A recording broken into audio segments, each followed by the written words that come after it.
Flexi Dink floats are a brilliant float when you're catching F1s in the summer months. Now, the reason this float's so good for catching F1s is because it's got a wire stem. Now, the wire stem is really important, particularly when you're fishing in sort of shallow water and up to islands, because you're getting a lot of indications a lot of the time and a lot of water movement. So having a flexi wire stem like this just keeps that rig stable and in position. If you have a carbon stem float, it tends to rock about a bit and it doesn't give you as good a presentation when you're fishing in that instance, when you're fishing in shallow water. So that flexi wire stem is really good for that. It's also nice and strong. Being a flexi wire stem, it's not going to break, it's not going to bend out of position. It's just the perfect stem material when you're wanting that stability in your float, but you also want that bit of finesse.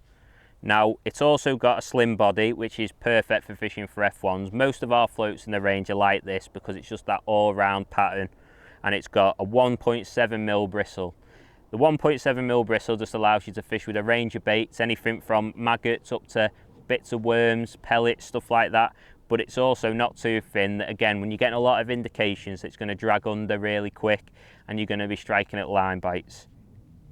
The uses that I tend to use this float for, I use it a lot when I'm fishing on snake lakes, fishing up to islands, baits such as worms and pellets. A lot of the time when you're fishing up to islands and you're fishing a little bit deeper water, like I was touching on, you're going to get a lot of indications, so a float like this works perfectly for that. I also use it in the bigger sizes when I'm fishing open water venues and I just want that little bit more stability in my float, but I don't want a really big positive float like some of our carp floats that are in the range that are also got this wire stem. Just having that slightly thinner bristle just tends to work better when you're fishing for slightly smaller fish, F1s and sort of silverfish or maybe smaller carp. The sizes this float comes in, it comes in a 4x10 up to 4x16, which covers you anywhere from that shallow water against the island all the way up to, you know, your open water situations when you're fishing a bit deeper water, 5 or 6 foot. So that is the 1.7mm Flexi Dink float.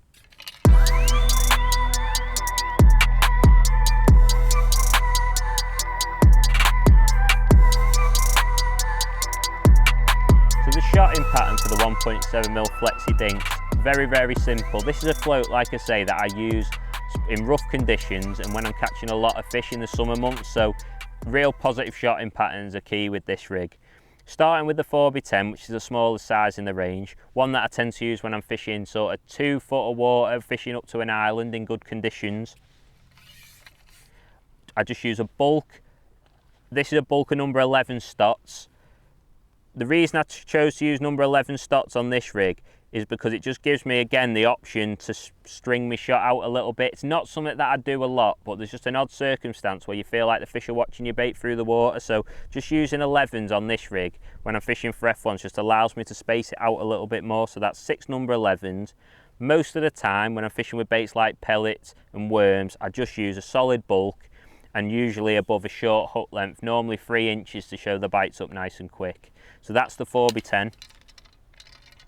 The 4x12 is probably the size I use the most, to be fair, in this range. Just a good size when you're fishing up to islands. It's nice and positive, but it isn't overly positive where, again, you can put fish off. So 4x12 float, again, 2 to 3 foot of water, maybe up to islands, maybe a little bit shallower in some circumstances, but normally 2 to 3 foot of water. And this is just really, really simple. Solid bulk, 6 number 9 shot above a 3-inch hook length. So again, sorry, they're cubes on this one. Again, like all these floats, I'm going to use cubes. Again, it just gives you that option to move your shot about if you do want to. But on this rig, I tend to just use a solid bulk of a 4-inch or a 3-inch hook length. Nice and positive for when you're fishing up to islands. Now, the 4x14 and the 4x16 in the range are a float that I tend to use in open water, so I do change my shotting pattern slightly. The 4x14 I probably use maybe up to around 5 foot of water. Now, again, I keep it nice and positive, but I just change my shotting pattern from a solid bulk to a bulk around 10 inches from the hook. These are number 8s, that's 6 number 8s in that bulk there. And I just have 1 dropper shot above my short hook length. That's again another number 8. Normally when you're fishing with pellets and worms, you need to use a nice positive dropper to register the bite nice and quick, so I just stick to the big droppers on this rig when I'm fishing in open water. And the final one It's the 4x16. Again, this is one that you tend to use when you've got plenty of wind on and you're just trying to hold your rig nice and still.